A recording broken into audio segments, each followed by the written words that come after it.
Hello friends, नमस्कार। स्वागत है आपका यूट्यूब चैनल पर एक अनदर वीडियो। एनसीसी की बात करेंगे इस वीडियो में, एनसीसी शेयर की बात करेंगे इस वीडियो में। और कोई स्टॉक आप देख रहे हैं तो कोई रिस्क लेना चाहता है तो इस स्मॉल कंपनी को देख सकते हैं। आप पिछली बार लगभग 21-22 रुपये के आसपास एक वीडियो बनाया था, क्या एनसीसी को खरीद सकते हैं, तो लगभग देखिए 34 रुपये तक गया है। और जो लोग प्रॉफिट बुक कर चुके हैं तो एक फिर से मौका। चैनल पे आप नए हैं तो सब्सक्राइब और बेल आइकन को प्रेस करिए, जिससे आप लोगों को यूट्यूब की तरफ से नोटिफिकेशन मिलेगा जब भी वीडियो अपलोड होगा। और इंडिया का जो शेयर मार्केट है, स्टॉक मार्केट है, उसका अपडेट, एनालिसिस सारा कुछ लेटेस्ट देने की कोशिश करते हैं। ये दे रहा है नीचे, फिर से वापस नीचे की तरफ आ रहा है ये। तो देखिए इस स्टॉक को अगर आप कोई लेना चाहते हैं, लगभग जो सपोर्ट एंड रेजिस्टेंस होंगे वो टेक्निकली आप लोगों को चार्ट के माध्यम से बताएंगे। और पिछली बार भी लगभग 35-37 रुपीज़ तक का एक टारगेट था और लगभग 35 तक ये गया है, वहाँ से फिर अब नीचे की तरफ है। तो जो प्रॉफिट बुकिंग ये आप कह सकते हैं इसमें। और इस वीडियो में आप लोगों को इस वीडियो में Q4 का जो रिजल्ट है उसको बताएंगे, और डिविडेंड भी कंपनी ने दिया है। तो आने वाले दिनों में जो लंबे समय के लिए जो लंबे समय के लिए लेते हैं स्टॉक को, तो उनको डिविडेंड भी मिलेगा। और प्लस जो लगभग 40 से 60 रुपीज़ के बीच फंसे हुए हैं तो उनको क्या करना चाहिए उसकी भी बात करेंगे। फिलहाल जो लेना चाहते हैं, जो नई एंट्री करना चाहते हैं, तो अभी स्टॉक में गिरावट है तो इस स्टॉक में नज़र रखिए। अगर कोई कुछ परसेंटेज के हिसाब से आप अपने पॉकेट के अनुसार देखना चाहते हैं, लिमिट में अगर लेना चाहते हैं, तो एनसीसी को देखिए। अगर मार्केट में गिरावट भी आती है, शेयर में गिरावट भी आती है, तो आप कितना उसको रिस्क उठा सकते हैं उसके हिसाब से देखने की कोशिश करिएगा। तो सबसे पहले आप लोगों को रिजल्ट दिखाएंगे और उसके बाद इसका टेक्निकल चार्ट दिखाएंगे और उसके लेवल, सपोर्ट, रेजिस्टेंस और क्या टारगेट हो सकते हैं आने वाले समय में वो बताने की कोशिश करते हैं। क्या बड़ी चाल हो सकती है, क्या मौका हो सकता है वापस से। ये जैसे 21 रुपीज़ से 34 गया है, तो 27-28 रुपीज़ से क्या 38-40 रुपीज़ तक जाएगा। तो ये सारा कुछ डिस्कशन करने की कोशिश करेंगे। और डिविडेंड रिकमेंड किया है बोर्ड ने, देखिए 0.20 पर share on the equity share of rest 2 rupees etch for the fight 2019-20 10% के आसपास का है। तो कंपनी ठीक ठाक है, बट ये है कि लॉकडाउन और कोविड-19 की वजह से इसमें भारी गिरावट रही है। अभी ये लगभग 16 रुपये से ऊपर की तरफ जा रहा है। तो इसमें देखिए जो आंकड़े आए थे उसको देखते हैं।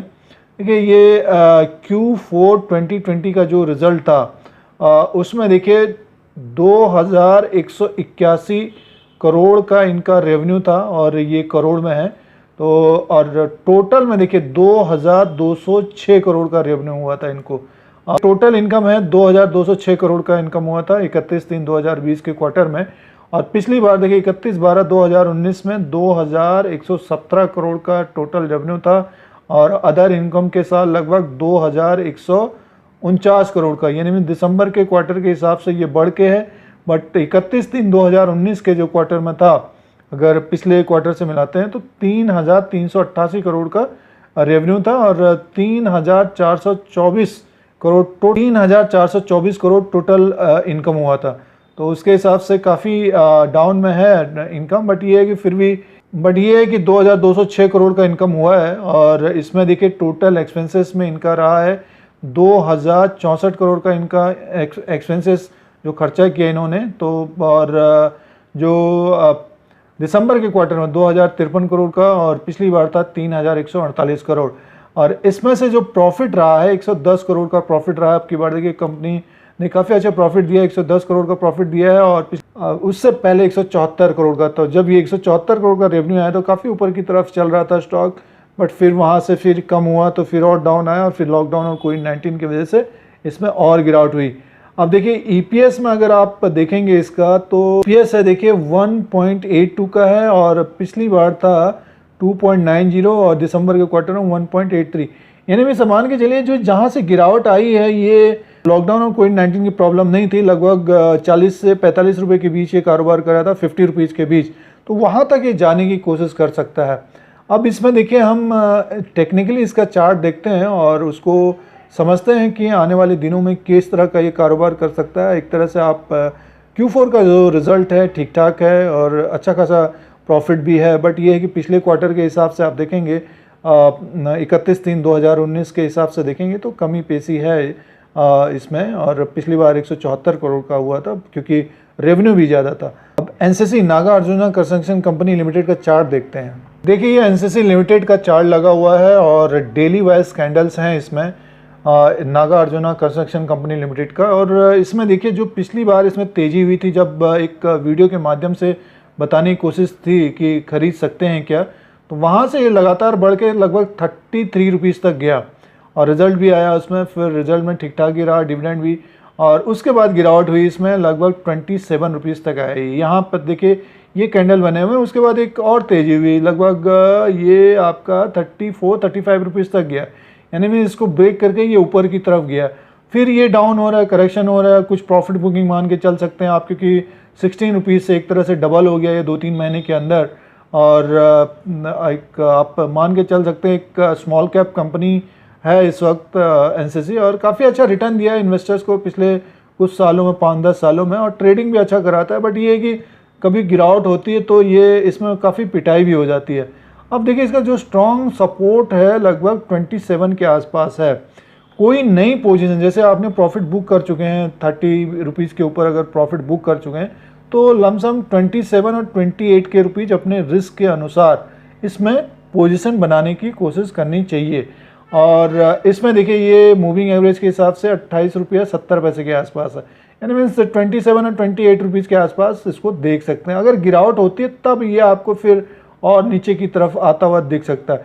बट वही लोग इसमें पोजीशन बनाएं जो थोड़ा सा समय देना चाहते हैं। ये नहीं कि आपको T+5, T+6, T+7 इस तरह का नहीं हो सकता। आपको जुलाई के मंथ लास्ट तक अच्छा खासा रिटर्न ऊपर की तरफ जाता हुआ दिखे, हो सकता है आपको अगस्त तक जाता हुआ दिखे, तो ये थोड़ा सा ध्यान में रखना चाहिए।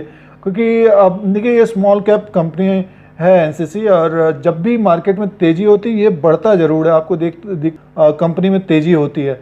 तो पूरे इंडिया में इनका काम है और अच्छा खासा देखिए अभी काफ़ी लोअर लेवल पे भी है, जो ऊपर के लेवल पे फंसे हुए हैं। अगर ये मंथली वाइज इसको देखें तो देखिए ये मंथली वाइज अभी इसका ऊपर का टारगेट जो है, देखिए ये गिरावट है, ये ऊपर के लेवल से लगभग गिर के आ रहा है। 114 रुपये से ये लगातार गिरावट है, और उसमें फिर लगभग ये गिरा 48 रुपीज़ तक आया, फिर ये 71 तक गया था।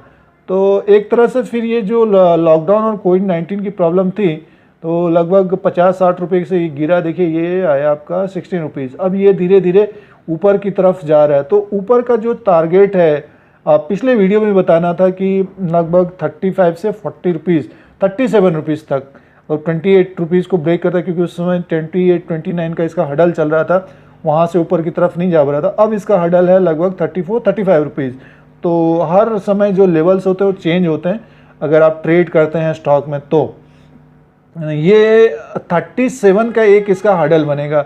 तो ध्यान रखिएगा कि अगर मार्केट, अगर निफ्टी ऊपर की तरफ जाता है 10,550 से ऊपर की तरफ जाता है, तो ये स्टॉक लगभग 37-38 रुपीज़ तक जाता हुआ दिख सकता है। कुछ कंपनियां जैसे VHL में आपने देखा होगा कि वो भी लगभग 27-28 रुपीज़ तक आया, फिर वो ऊपर की तरफ चला गया, क्योंकि उसमें फिर न्यूज़ भी आ गई, इंडिया चाइना का जो क्लैश हो रहा था, तो उसमें उसको बेनिफिट हो सकता है। आने वाले दिनों में और भी तेज़ हो सकता है वो। बट ये है कि एनसीसी जो 40 से 50 और 60 रुपीज़ में फंसे हुए हैं उनको होल्ड करना चाहिए एनसीसी को। देखिए ये लॉन्ग टर्म चार्ट है, अगर आपको ये 38 रुपीज़ में क्लोजिंग देता, 40 रुपीज़ से ऊपर की तरफ क्लोजिंग देता, तो ये बहुत तेज़ी से लगभग देखिए ये 56 रुपीज़ तक जा सकता है। हो सकता है आपको नेक्स्ट 6 महीना, 1 साल इस तरह का लग सकता है, क्योंकि देखिए आज जो ये इस वक्त सिचुएशन है, आप देख रहे हैं कि कुछ इंडिया चाइना का भी क्लैश चल रहा है, कुछ ग्लोबल प्रॉब्लम चल रही है, और मार्केट जिस तरह से अभी बढ़ रहा है उसमें अनलॉक 2, अनलॉक 1 इस तरह का है, और लॉकडाउन और कोविड-19 की जो प्रॉब्लम रही है, तो Q1 और Q2 को रिजल्ट आएंगे, उसमें दिक्कत रहेगी, उसमें थोड़ा सा स्टॉक्स में प्रेशर रहेगा। तो ये सारी बातें ध्यान में रखिए अगर आप इन्वेस्टमेंट करना चाहते हैं स्टॉक में। तो 37 का इसका टारगेट आने वाले समय में 2-3 महीने में आ जाना चाहिए। 56 का और 50 रुपीज़ का तो टारगेट होगा, तो वो आप मार्केट के हिसाब से, अगर मार्केट तेज़ हो जाती है 3-4-6 महीने में, तो आपको ये भी दिख सकता है। बट ये है कि इसी तरह जैसे आज ये गिरावट है, तो इसी तरह से गिरावट भी रहती है। तो जब गिरता है स्टॉक तब ध्यान रखना चाहिए कि अगर हमको इसमें प्रॉफिट मिला है तो लोअर लेवल पे ख़रीदना चाहिए, नहीं ख़रीदना चाहिए। फ़िलहाल एनसीसी को अगर आप ख़रीदने की कोशिश करते हैं तो 27 से 28 रुपीज़ के आसपास मिलता है, तो ये खरीदिए। और इसके आसपास भी अगर ले रहे हैं आप तो कुछ परसेंटेज के हिसाब से अपने रिस्क के अनुसार लेने की कोशिश करनी चाहिए। लंबे समय के लिए जो बने हुए हैं उनको होल्ड करना चाहिए और टारगेट 40 और उसके बाद 50 रुपीज़ के ऊपर का होना चाहिए। तो ये एनसीसी का आप लोगों के लिए चार्ट है, और जो लंबे समय के लिए बने हैं तो लगभग 70-74 रुपये तक भी जा सकता है 1 साल या 2 साल के अंदर। और आरएसआई देखिए अभी स्टार्ट ही हो रहा है ऊपर की तरफ जाना, लगभग 35 के आसपास है। जब 70 के आसपास जाता है तब स्टॉक में गिरावट होती है, ये लंबे समय की बात है। और डेली वाइज में अभी ये ऊपर के लेवल से डाउन में है, लगभग 64 के आसपास गया था, अब 54 के आसपास है। हो सकता है 50 के आसपास आए और उसके बाद फिर ऊपर की तरफ जाने की कोशिश करें लगभग 70 के आसपास, क्योंकि देखिए एक साथ स्टॉक नहीं बढ़ता है और गिरावट भी होती है, उसमें बढ़ता भी है।